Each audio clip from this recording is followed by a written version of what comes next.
Welcome to everyone joining us right around Australia and the world. Hello.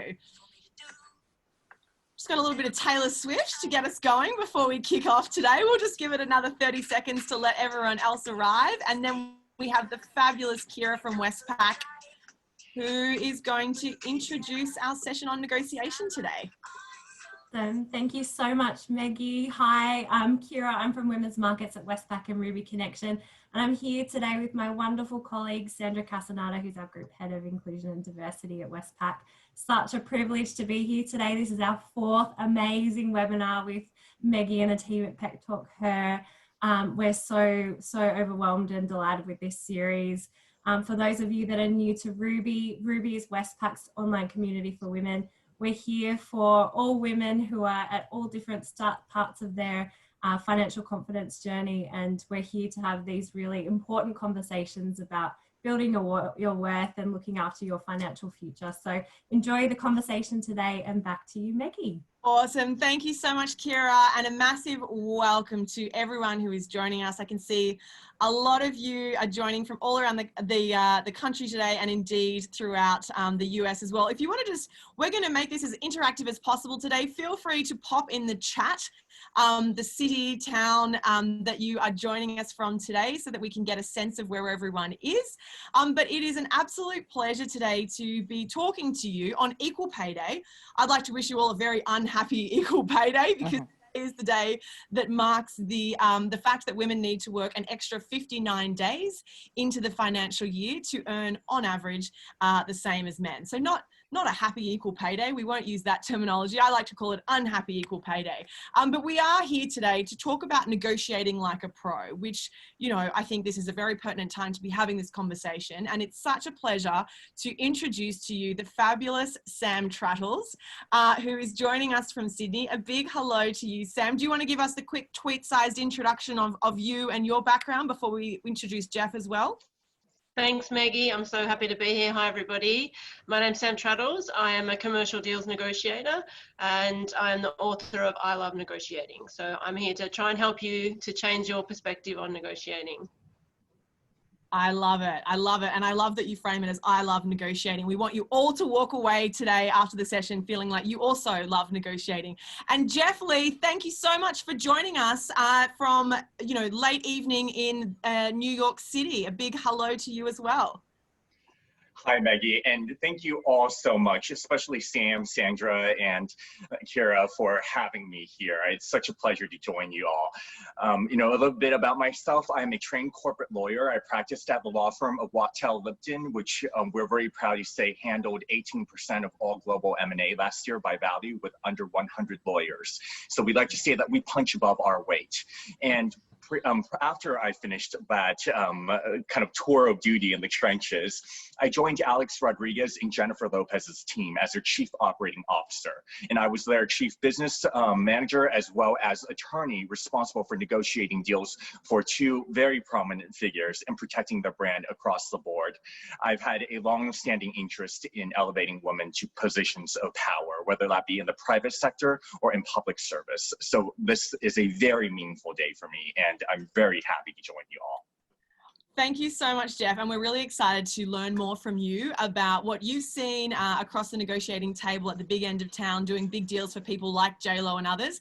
And I want to quickly share with you how Jeff and I met. We actually met at the Glamour Women of the Year Awards last year. And when he heard my Aussie accent in New York, he started reciting the Julia Gillard misogyny speech to me, which is not something that happens every day. So that was a very memorable... I will not be lectured on misogyny by that man. And let me I gotta just, you know, jump in, and then I'll give Maggie the mic back.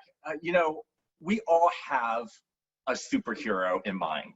That's one of the things that I learned from working with Jennifer Lopez, is that even before she goes on stage, she's got an alter ego. It's got a name. I can't tell you what it is. It's actually used in our security codes, but she's got an alter ego that she's created for herself, that she musters before she goes on stage, before she goes into the boardroom. And I'm the same. for me, it's on many days, it's Julia Gillard. You know, it is me standing in front of Parliament delivering that speech. And so I really encourage you all to keep in mind that your heroes may not look like you or, you know, have any natural relationship to you, but they are who you make them to be. Thanks, Jeff. No, I really love that, and kudos as well for being able to recite verbatim another country speech. That is awesome. Listen, we want this to be your time. We've got half an hour together today, so please feel free to send through any questions in the chat channel at any stage, and we will get to as many of those as you can. If you'd like to keep it confidential, you can message it directly to me, and I won't say your name. We'll keep it, and we can keep names confidential regardless. So just DM it to me, Meggie, or just to the everyone chat. So listen, I want to throw it to you, Sam, just to kick it off.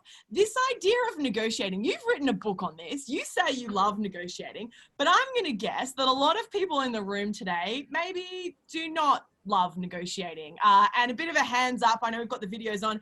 If you hear the word negotiating, if anyone feels anxious or nervous, can we just get a bit of a show of hands if the idea of negotiating makes you feel a bit sick on the inside?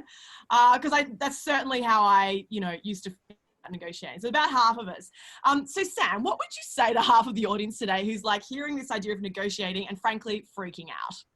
Yeah, thanks, Maggie. It's interesting because actually 87% of people on average are apprehensive or about negotiating, which generally means that most people hate it. So you're in good company, but it's not that hard. The problem I find is that we haven't been taught this skill at school, and that's the number one reason why we hate it. We don't know whether we're doing a good job of it or not. So I do love it, and I do think that everyone can become a good negotiator. We just need to look at the times that we do it well, and then pick apart the pieces that we loved about that, and we were like, oh yeah, I did ask for that, and start really small. So start by being a little bit difficult when you order something. So if you, maybe not so much in COVID, but in general times, when you order a coffee, ask for something a little bit unusual, ask for extra chocolate on the top, or if you have a salad order, ask for the salad dressing on the side. They're nothing to do with negotiating, but they help you find your voice in asking for what you want, a little bit more here and a little bit less there. And then that way, when it does come to learning to the times when you really need to negotiate, then you've got your voice. You know you can do it, and then you'll step up and have that conversation when it comes time. Sam, I just love that advice because you're quite right. I think we build it up in our head, this idea that negotiating is a conflict or it's really hard or it's a win-lose situation.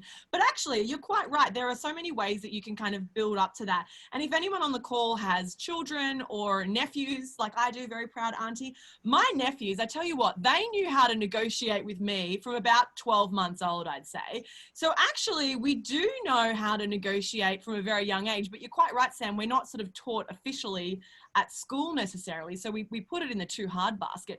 Jeff, I'm interested from your perspective. What do you think, what would you say to people who want to move into this mindset of a pro negotiator, but maybe feel like they're kind of coming from a low base to start with?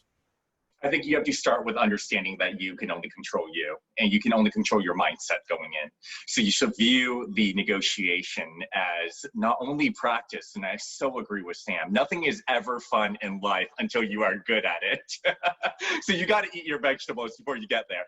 But I think that if you view every negotiation the way that we do, which is, it is not about pounding the table, the way that you see in the big dramas. I mean, that was my mistake going into the legal profession, was that's what I thought negotiation was about. Negotiations, even the smallest ones, are about the negotiation and discussion of a problem that you're going to solve together.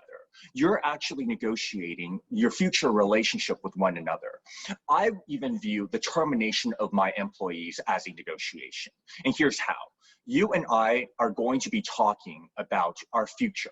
We're not going to live together. We're not going to see each other all the time. But down the road, we need to have an agreement and a meeting of the minds as to how we're going to interact with one another. And in that respect, you have a problem and I have a problem. Let's solve it together. Unless you're highly confrontational, and there are plenty of people out there, I don't know how many are on this meeting, you're not looking forward towards dueling each other with swords on the battlefield. But it becomes an exercise of, how about we just take a puzzle and work through it together? And if you go into that with that mentality, it becomes something to look forward to. And no matter how heated the other side might be, no matter how much they try to make you sweat, you can control how you approach and view the discussion at hand. No, and I love that really in a negotiation, you are in control of your perspective and your side of the table. You can't control the other person. And something that I learned very on in terms of negotiating, Sam, I'd love to hear your perspective on this, that really the key thing is about preparation, right? Because I think sometimes we think, oh, we'll just go into the negotiation and we'll just wing it. She'll be right. But actually, preparation not only gives you confidence, it gets such a better outcome, doesn't it? Can you talk to us, Sam, about what you do when you're preparing to go into a large negotiation? Yeah, absolutely. Everything is about preparing. You spend probably 65 to 70% of your time for every negotiation outside the room beforehand. So one, I think it's about a mental game. So accepting that you will participate in this negotiation. And if you don't like that word, just call it a series of conversations. It's the first stage, because the word is a trigger. But actually these are just conversations. And then you're sitting down and going, okay, well, actually my preparation is about being able to articulate why I think I deserve this pay rise or this change in status or the rates that I charge my clients. So what is the case and evidence that demonstrates that I am worth that? And then I can debate that when I get into the room. The other piece is that actually, how do I control myself? As Jeff says, it's fantastic. We're not going in there to smack our hands on the table, but what's my tell? So for me, I know when I'm getting frustrated, it's because people are not communicating well. And possibly my face is getting a little bit red. So I've got a little smiley face on my notepad that's like got red cheeks, and that's an indicator for me to say, oh, be careful of my red cheeks. It's an indicator that I actually need to call a timeout. So whether that's 5 minutes in the bathroom or saying to everybody, look, this is getting a bit crazy. Let's just go and look at the sky for 5 minutes and come back and start regroup and start listening again. So definitely spend the most time out of the room and then checking in with other people and testing your case with other people so you can strengthen it. And then those people ask you questions, so you can prepare even more by saying, well, if they say this, then I'll say that. And if they say this, then I'll say that other thing. So you've kind of tested the waters already with people that you trust and perhaps people that are in similar positions to the person you're speaking with. That's such good advice, Sam, because I think sometimes part of the anxiety walking into a negotiation is not knowing how it's going to go down. And so actually, if you do some literally role play, I remember when I used to be negotiating for salaries, I would practice with my dad and I would say to him, be as mean as possible. Like, ask me the hardest questions, tell me no, tell me no, tell me no, because I wanted to practice. I wanted to feel that, that sort of bullet to the heart of being told you're not getting a raise or whatever. Because if you practice in a safe environment, when you then transition to the IRL situation, all of a sudden, you're much more prepared and ready to respond with those prepared phrases that you mentioned, Sam. So, and Jeff, I want to hear from you on this. And I always suggest to people, we've had a lot of questions coming through specifically on pay negotiations. And one of the things I always say to people is make sure that you write down your wish figure, your want figure, and your walk figure. And I always have it physically written down, like what is the wish number, the ridiculous amount of money I want to get paid? What is the want number, the number I'd be really happy to be paid? And what's my walk figure? Like what is the number that at that point I'm ready to quit that job at some point or turn down the offer? Because if you do the mental gymnastics beforehand, when you're in the actual room, those conversations are a lot smoother, right? So being ready to respond to that with phrases like, thanks for that offer. I'm going to need some time to go away and think about it. Just buying yourself some time so that you can come back with a considered option. Jeff, I'm interested from your perspective, what would your advice be to the people on the call here who are asking specifically for advice around negotiations on pay quite specifically?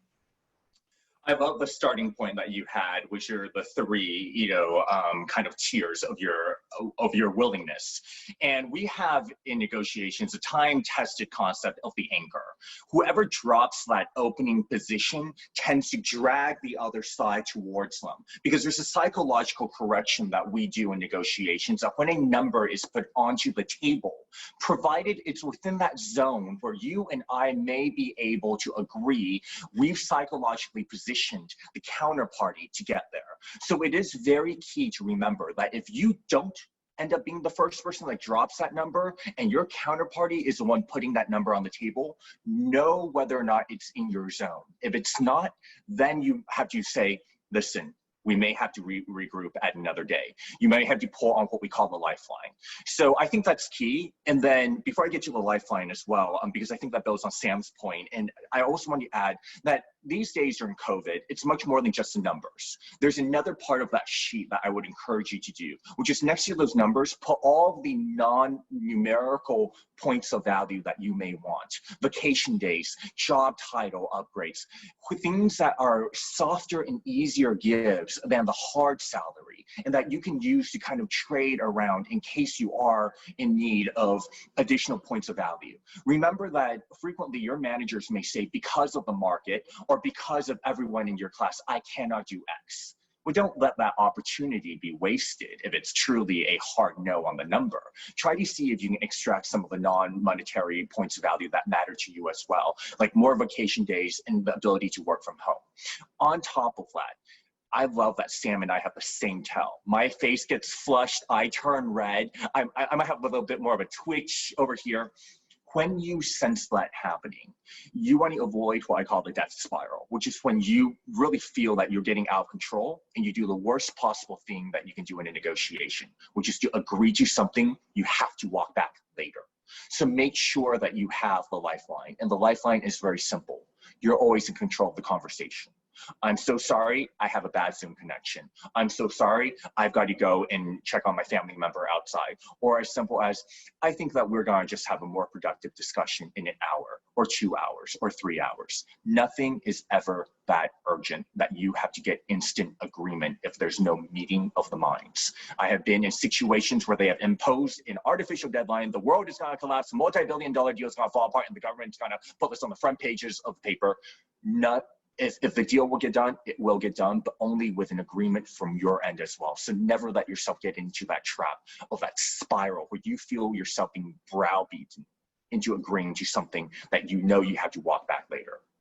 Yes, quite right, Jeff. And I think this also comes down to, in a roundabout sort of way, preparing for what the alternatives might look like. So coming up with solutions. So you know you're going in for a conversation with your boss about pay. They might say yes. They might say no. And if they say no, where are you going to take the conversation next, right? Have you thought of alternatives to say, okay, I understand we're in a pandemic. Would you consider me working a 4-day week? Would you consider an extra week annual leave that we just do off the books? So coming up with those solutions and doing some of the legwork for them. Sam, we've had a lot of questions coming through here from people saying things like, is it always a negotiation, or are there times like during, an economic downturn where you should in fact accept the first offer? And secondly, can you and should you even be negotiating right now, given the economic climate? Yeah, it's an interesting question. I'm getting a lot of this from clients at the moment. And for me, there's always a time to negotiate your worth. As business owners, we do it every single day, whether we like it or not. And when we're talking about a salary, we're doing it probably once or twice a year. And for me, the answer of no, I don't really like no. I've never liked a no. No to me is, okay, maybe this is not the right fit for me, but not now. I can deal with that response. So what does that mean? So yes, during a pandemic, it is a difficult time for lots and lots of brands, and you don't want to go out there and be unreasonable. But if you've done your research and it is your time, then it is the opportunity to open up the conversation. Whether someone can do exactly what you want right now is a different story. So that's that, okay, what are we going to do together to prepare for when when it turns into a yes? So, there's a pathway. At the moment, it's me, I'm asking you. Whereas when the answer is not now, we're coming together, and my manager and I, it's a joint process to get to the place where it is a yes. But I absolutely think having the conversation about your worth, do it, have that conversation. I'm banging my hand on this table, Jeff, I'm sorry, but that's one thing, is you need to have these conversations. And they take time. They take a long time to have this, regardless of COVID or not. Just start it. I love that. And I think that goes back to the point that you made at the very start, Sam, about taking those baby steps to get comfortable for asking. for asking for more, for asking for your value, for asking for a raise. And I always say to people, listen, really, you should be trying, in normal situations, you should be trying to ask certainly for a raise every year. You're not going to get it every year necessarily, but you should be having that conversation, because if you're at a company for 5 years and you don't ask and you ask in the 5th year and they say no, they're not going to feel that bad. If you've asked every year for 5 years, it's quite hard, you can imagine then, for your boss to turn around and say no, no, no, no, no. But, you know, context is everything. And right now, context is really important. If you're working, if we have anyone on the call from Qantas, for example, this week is probably not the week for you for a raise, right? But you may be working at a tech company who is busier than ever and your sales have gone up. So the context may say that you are absolutely within your rights to ask for a raise right now. So having that full perspective is really important. Jeff, we've had a couple of questions here about taking emotion out of negotiation conversations. You've negotiated a lot for JLo on large deals. I'm interested, from some of the large deals that you've done, what are some of the tactics that you've seen some of those big names use to maybe reduce the emotion or the tension or the anxiety that they may feel before they go into these negotiation conversations? What can we learn from them? I think women have superpowers when it comes to the art of persuasion.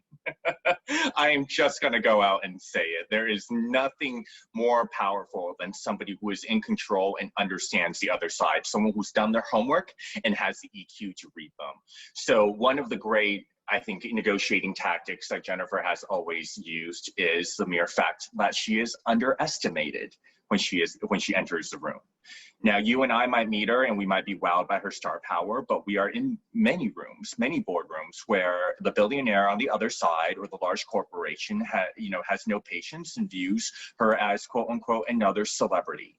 And there, I think you use that superpower of they're expecting something very straightforward, and you play it gently, but then when they realize that you're 2 steps ahead of the game, that you've done your homework, that's when you've already gotten everything that you wanted off the table.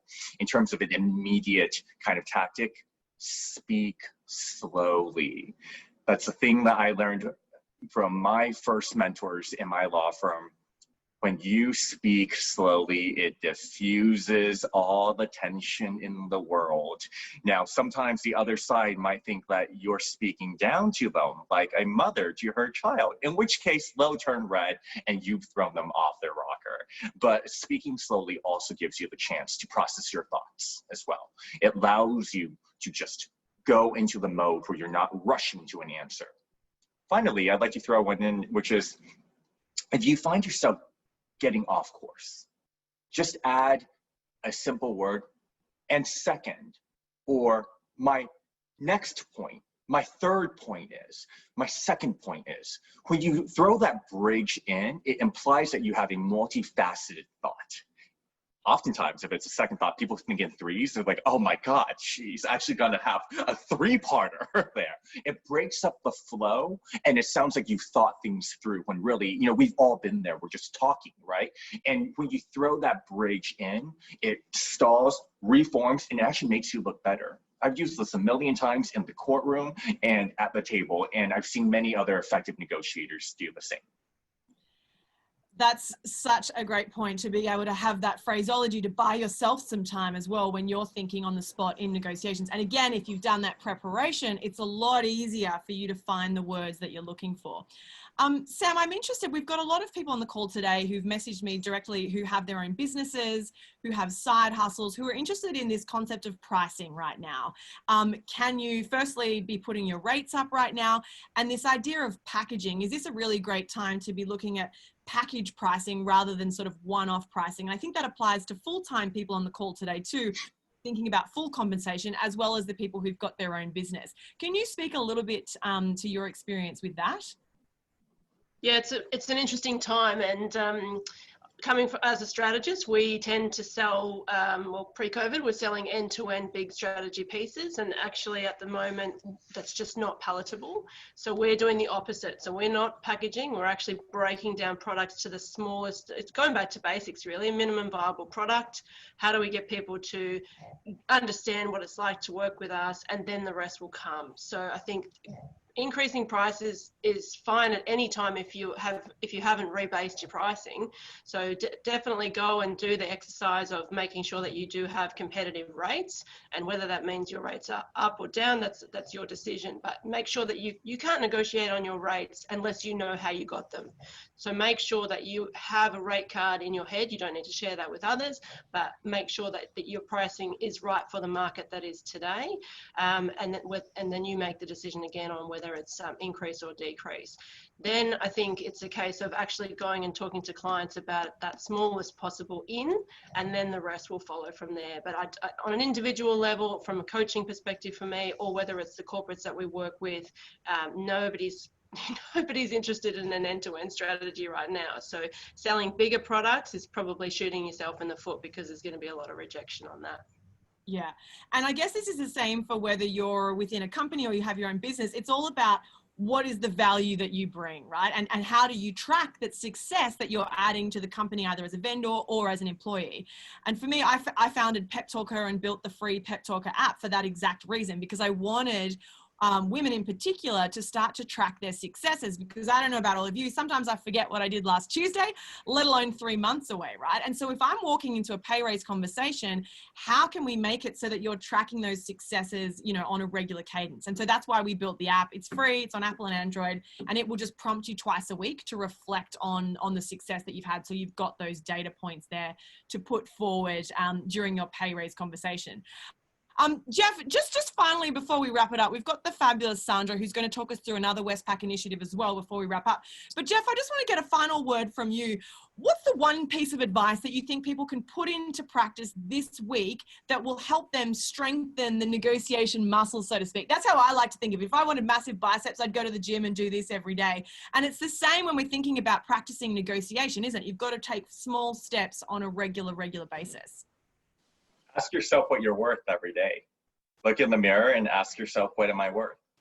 Size up what you did that last week, evaluate it, and say, what am I worth?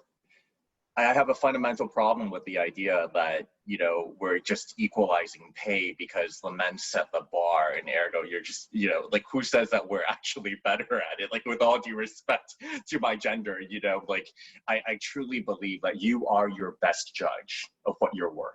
And when you do that on a regular basis, it will actually adjust your mindset. You will have that confidence, you know, this is in my gut the right thing for me. And I do think that a lot of us just go into our days and we do what we're told, and we look at the market and we size ourselves by relation to that. You alone know the value that you bring. And when you have an app, honestly, like Meggie's, and I'm just gonna plug it because I think it's amazing. It's a great exercise to go into every conversation with that list in your mind, whether that's the regular bonus negotiation of the year, or if it's the final conversation you ever have with your employers, to have that list ready, and sometimes even in physical form, because people forget what you've done. You forget what you've done. But if you size that up every day, you're going to have the most realistic picture of what you're worth, and that's going to prevent you from ever entering the death spiral or ever giving up more than you're at your gut comfortable with giving up. That is wonderful advice to end on. Thank you so much to everyone who sent through their questions. We just love these short and sharp lunch and learn sessions. Thank you to everyone for joining us. Sandra, I am so delighted that you are able to join us as well. I know you're also a negotiating pro, and you've been working on an amazing program internally within Westpac. We'd love for you to tell us about that, especially because it's Equal Pay Day. Thanks so much, Meggie. Hi, everyone. So delighted to be on the call. So I wanted to talk to you about an amazing program that we run called Equilibrium. This is where we actually target women outside of the banking and financial services sector to come into Westpac and bring all their amazing transferable skills and shake us up a little bit so we can actually, you know, challenge the status quo. And we also have an internal stream that develops women that are talented as well. And the number one bugbear I have is that when they get these amazing roles, they're really not prepared to have that conversation about remuneration. So I actually make it a point of mentoring them and trying to unpack what it is that causes that barrier to actually asking for what you're worth. So we go through a whole session where we actually talk about this as part of uplifting their capability. And it pains me every time I see this and I have the same old conversation. So what I do is I actually make it a task when I'm mentoring them that they actually basically come back and report back to me on how they did with that career conversation using all the amazing information that Jeff and Sam just shared. So it's quite pivotal. But yeah, delighted that we're promoting this course because we have to keep working at it. Love that, Sandra. And I think that's a really great idea. What I would love to challenge everyone based on that great point that you made, Sandra, I'd love to challenge everyone who's here today. Within the next hour, text someone that you know or DM them on LinkedIn or drop them an email and say, listen, can we be negotiation accountability buddies? And I'd love for you all to get on the phone for a 15-minute, 20-minute chin wag and just do a practice negotiation. Maybe you're buying a house. Maybe you're buying a car. Maybe you want to ask your boss to cover your LinkedIn premium membership. Whatever it is, practice that conversation with a buddy. Find someone who you trust, who loves you and supports you, and start having those conversations, because the more that we can start to normalize these conversations, the more comfortable you'll feel, the more confident you'll feel, such that when you're going in for bigger, more important, more scary negotiations, you'll feel so much more confident. And we'd love you to let us know, by the way, how you go. I've popped all of our LinkedIn contact information in the chat channel. Please reach out to us. See us as a resource. See us as your cheerleaders from the sideline in working towards your next negotiation. We'd love to hear how you get along.